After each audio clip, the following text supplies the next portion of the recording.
For altering the sleeve to lengthen it, we will need to remove all of these tags and buttons, as well as unpick all of this. And how much we can lengthen the sleeve depends a lot on how much fabric there is in here. Sometimes you can feel it, so I can kind of feel the edge right there. And that's about 1.5 inches. And to keep in mind while we're doing this is that a lot of sleeve lengthens we need to add fabric into it in order to make it work properly. So first off, let's remove all of these with old pair of scissors. Another thing is that sometimes the manufacturers will clip some of the fabric. We'll see that further in a minute, but this is a mitered corner, and sometimes they'll cut the seam allowance to make it more, lay a little bit more flat. And if they do that, it makes it incredibly hard to lengthen it. There are ways that we can, like if this suit had a pair of pants with it and we hemmed it, then there would likely be enough excess fabric that we can create a little patch. It'll be a little triangle. But you have to make sure that the customer really wants that, because it is not the cleanest or prettiest solution, but it is a solution. One trick with unpicking these is you can kind of see this thread that comes in between across, whereas all the other ones go in between. If you unpick from that side of the button, it comes out much easier. This one also has fake buttonholes, which are these over here, which we will also need to unpick.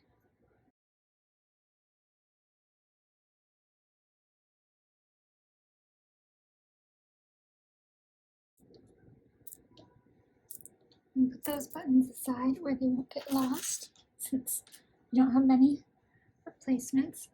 And one more thing to note is that this suit has decorative stitching along the placket and along other places such as the collar and the pockets. This will also need to be removed, but we don't have to replace it on these sleeves.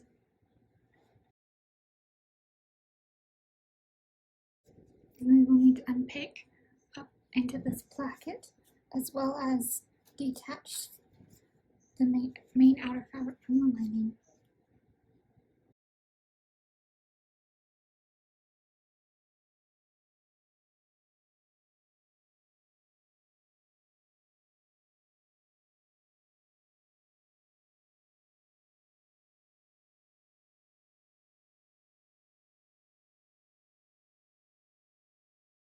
And the mitered corner needs unpicked as well. Luckily, we will not be replicating this at all.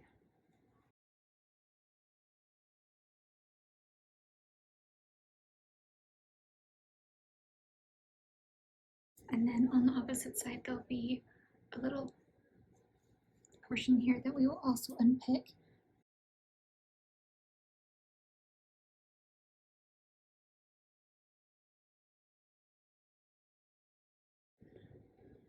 So we'll unpick all the way up through here. And then let's remove these fake buttonholes. So this is what it looks like from the inside. And it is basically a running stitch. So as you come from this side, it has a little bundle of extra threads right there. And it should be able to just come out like that. All 4 of these will be the same way. You just have to find the right stitch on the side they started from, and it will undo the whole thing. And just like that, the whole sleeve is unpicked and ready to go. So now we'll do the other one.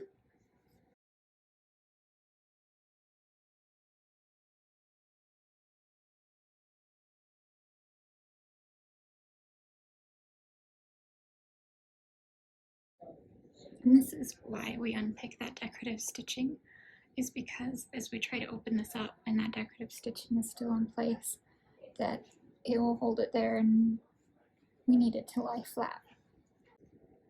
Okay, now that those are unpicked, now we have to decide how much fabric to add and if we're adding fabric at all. So this is how much seam allowance they left on the inside, and how much that is. That's 1.5 inches, which is the bare minimum. When we're doing sleeve shortens or anything, we try to leave at least 2 inches just to be safe. But since this one is 1.5, we need to add some fabric just in case. And this customer wants it let out at 3/4, so that's not so bad. The gist is to either add as much fabric as you are letting it down or add more. If you're letting it out as much as you can possibly get it to go, then you need to add that 1.25 inch of fabric in order to be able to bring it all the way down, the furthest you can get it down. And so we have a lot of different packets of different scraps left over from sleeve shortens before, and to check to make sure that they match. Here's an outer piece. This is about the same fabric, it's just very small. This is 1 inch. So we'll line up the center seam with this raw edge here where it was cut. And that's not the right side, so we'll switch to this one. This way the mitered corner edge here matches with this here. And that is just barely under. So let's check this other side. And that is way too short. So this is a no, we can't use this one. Okay, so let's try this one we saw a moment ago. This one looks like it wasn't cut straight. Has all the threads still left on there, but hopefully it will still work. Let's test it. So we'll line up those seams in the center. And our add-on is longer this time, so that's a good sign. And it is just barely enough. Looks like our winner. Since this one is so weird on being trimmed unevenly, I'm going to see if I can fix that. Alright, so I removed all those stray threads and smoothed it out a little bit. So they do match. So we're going to now pin them onto the suit fabric matching the seam, usually with the raw edge matching with the raw edge of the suit that you're adding onto, since these were cut off, and so if you pull on them, the seam will come apart. This way, as we stitch it on there, then we don't risk this whole seam coming apart as we're working on it, or at least the likelihood is smaller.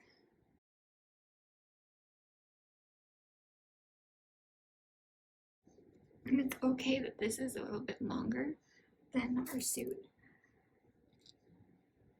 since we can always trim it down a little bit shorter. But we'll wait to do that until it's all sewn together.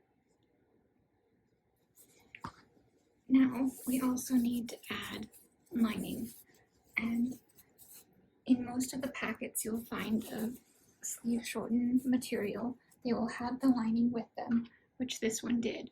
Now it doesn't match, but we don't exactly have precise matches for everything, so we'll do the same thing of matching the seams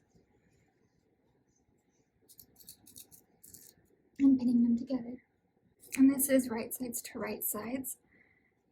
Just be careful as you're pinning the lining. I've sewn it before where the seam allowances were into the sleeve where the customer could feel them, so just keep an eye out for that. Now this is where that size difference comes into play. Since the other outer piece was a little bit bigger, this lining piece is as well, but it is better that we have it too big than to have it too small. So something that I will do is I'll pin right up to the edge where this excess fabric is.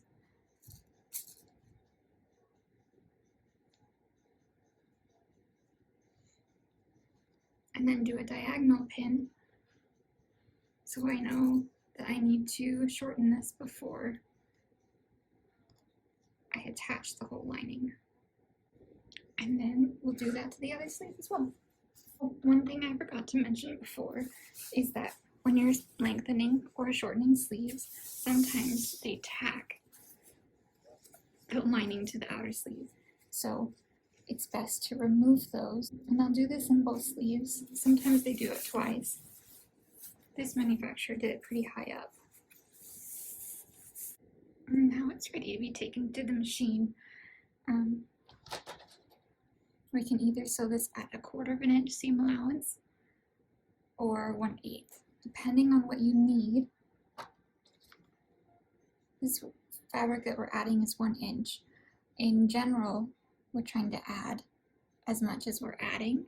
We're trying to at least add 3/4 of fabric to make sure that it stays about relative to what it was when we began. So you could do either. Use your best judgment here. When it comes to the lining as well, just do what you feel is best. Sometimes the lining is fraying a lot, so it'd be better to do a slightly bigger one, 1/4 inch. But again, that depends on the material and what you feel is best for this particular suit. Here I am fixing the sides.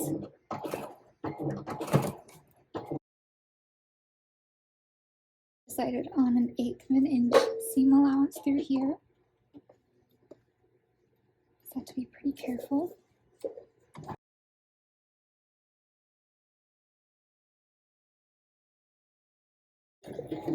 And something I'll do is I'll just sew right over that new bundle of fabric and incorporate that into the seam. And there we have more lining added. I'll do the same to the outer fabric. And I'm also doing an 1/8 inch seam allowance here.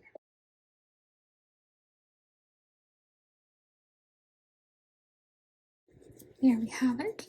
And we will just repeat that for the other sleeve. From here, we will be pressing these flat. If there is enough seam allowance, press these open. But since this is at 1/8 inch, that's pretty hard.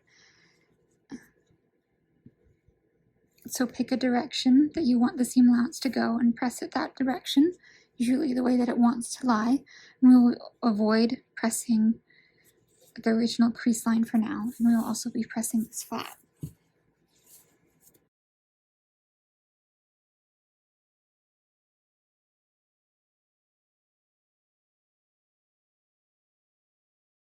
Okay, repeat for the other side.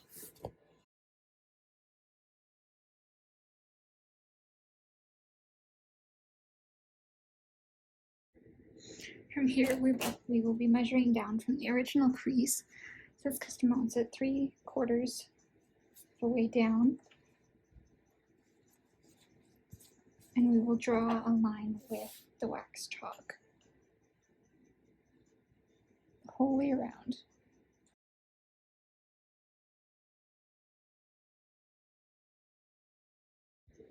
And repeat for the other side.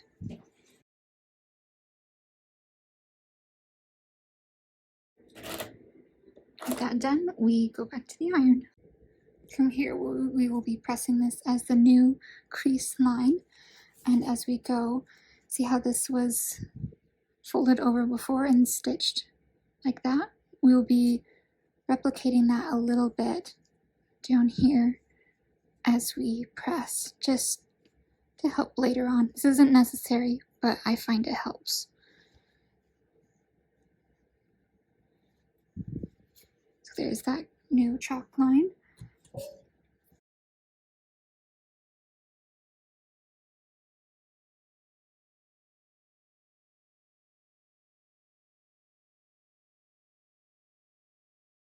From here, this is where the mitered corner once was, and what we're going to do is I'm going to replicate this crease along here just to reaffirm that it's all the way across our new addition.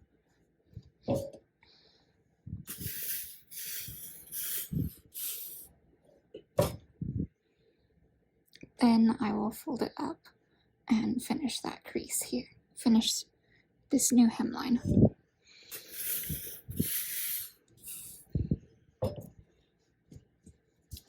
Good thing to do is check and make sure that everything lines up good.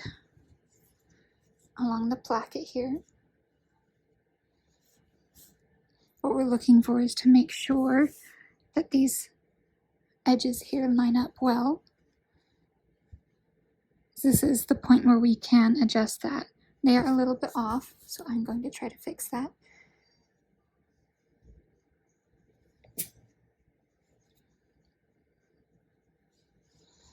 Or maybe not, they are pretty close. I like to press it one more time across the top.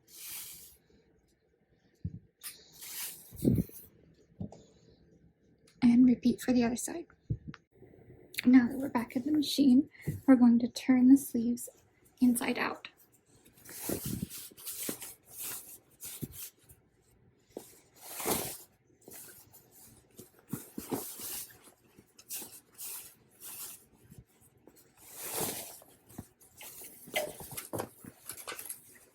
And along these sleeves, there's going to be a section that looks like it's been top stitched.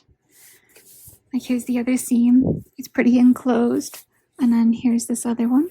So there is one on each sleeve, and we're going to unpick those.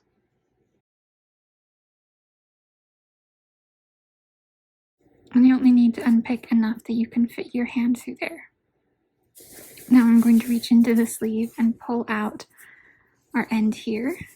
And one thing we need to do before we get too much further is reinforce this here, because if we leave this is at the top of the placket and that's going to just keep coming undone.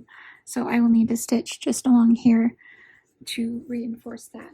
This is also where, it's on this end, where we did that fold over and stitch. So now we're going to stitch this down and make it look pretty again.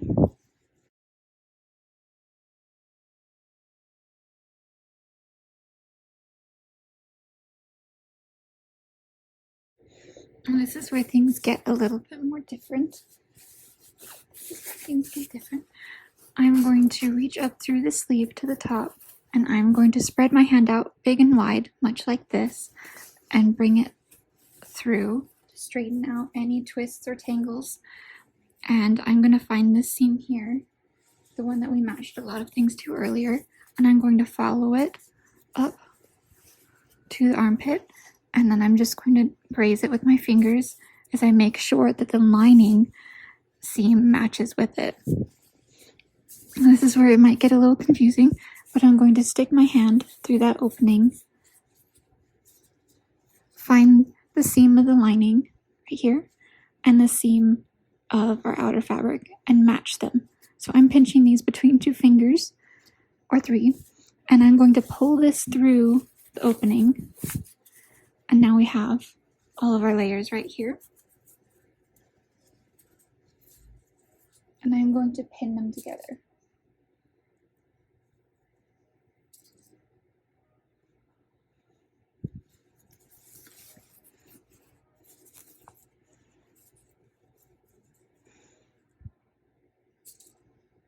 From here, we can stitch along here. I'll do it at 1/4 of an inch this time, just for added security, and that should be about standard.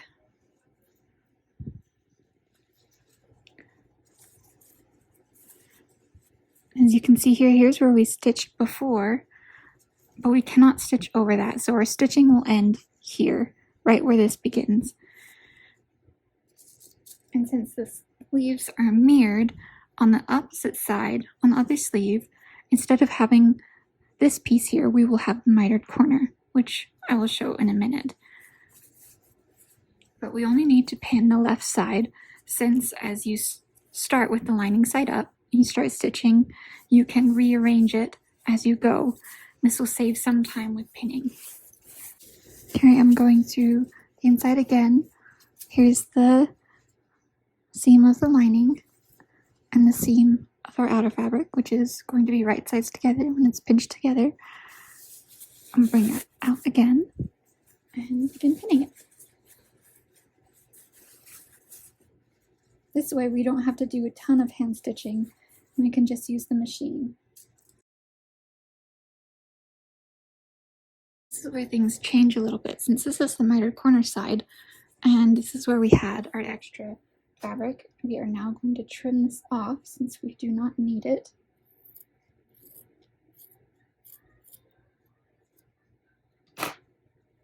But we are not going to stitch the lining on past this line here where this excess fabric is.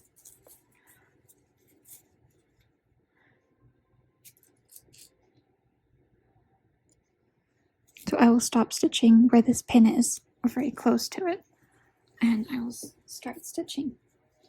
Usually do this with the lining side up. I'm going to do 1/4 of an inch since this is frayed.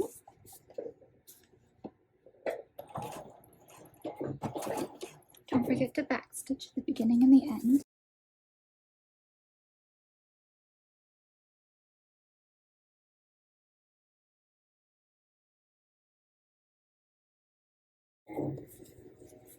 And here's this other end, and we're also going to apply the same method of not stitching past where this begins.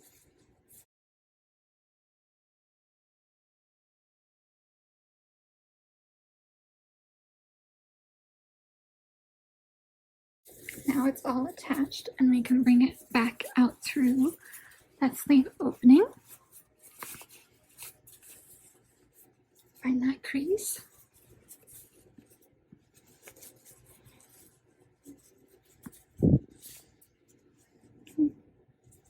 It's nice and straight.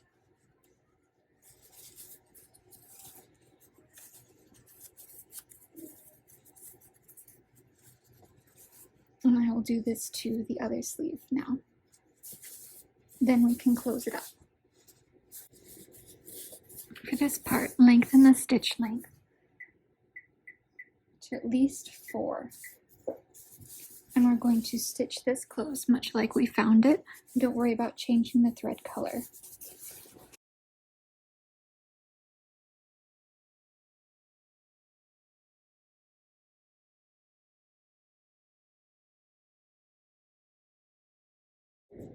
Grab a couple of pins and we'll go back to the ironing board.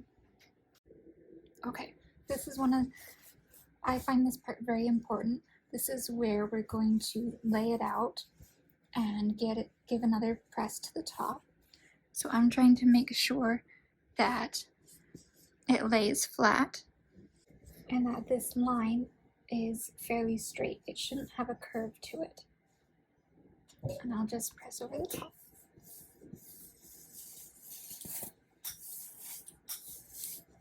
This is also an important part to check that your lining lays flat. And we were lucky on this one, and our add-on got tucked on the inside, and I messed with the lining a little bit before I brought it over to the iron. But as you are pressing from the top, you're also going to get some of that lining to stay down as well.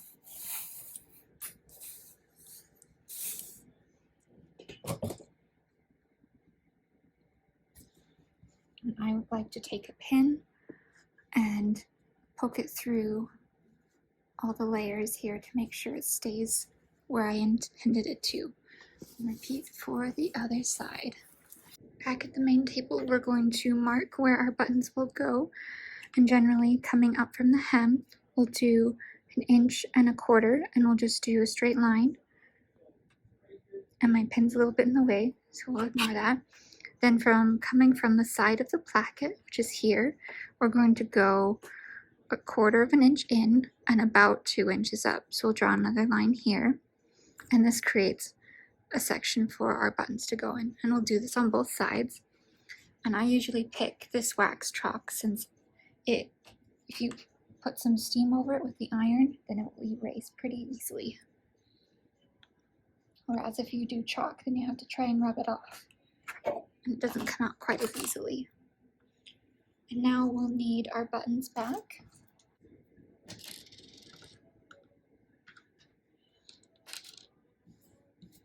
And some thread. So I like to double up the thread. So here it is, my thread ends, and I've got quite a bit here.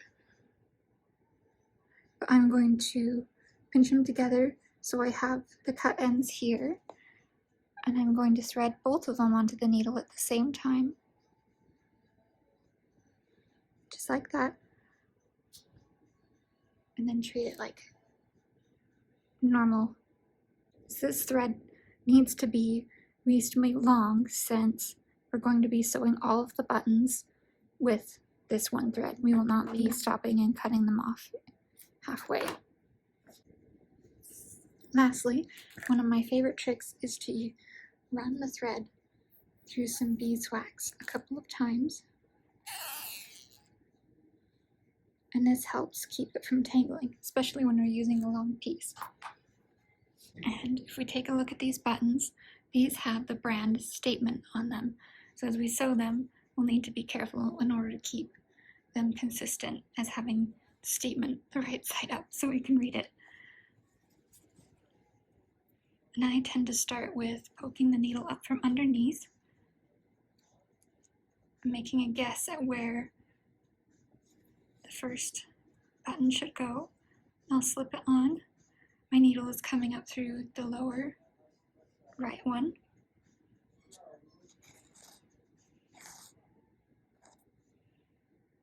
And you can move your pin if you want. I'm just ignoring it. Then I'm going to go into the lower left hole and bring it all the way through again.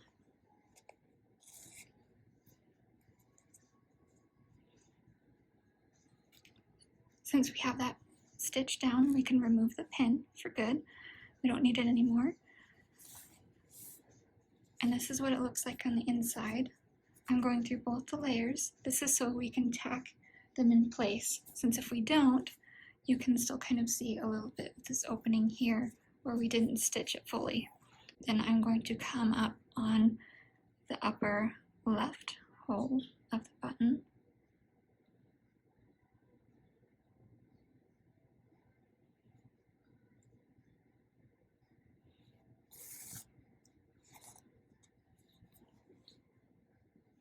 And go down on the upper right hole through here. And this is my favorite pattern.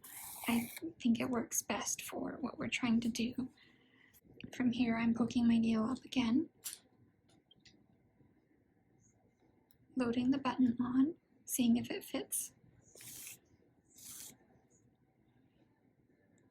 And if this was a stacked pair of buttons, stacked set of buttons, they will have a curve to them, and you would need to sew them while tucking them under each other like that. But this isn't, so we don't have to worry about it. Lower left hole.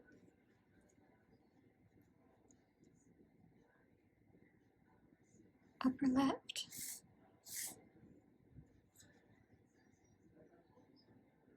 Upper right. And I'm keeping my hand down here since the first time I did this, I sewed the whole thing shut, but it takes a little bit of practice. Lower right, lower left, upper left, upper right. That's what the inside looks like. It is a little bit messy. Normally it's a little cleaner than that with loose threads.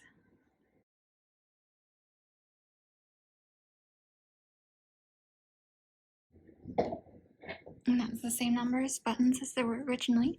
So now look at the inside again. That's what it should look like in this section here. And we will tie it off. I like to tuck the thread tail inside, then cut. And we'll use the same thread for the other set of buttons.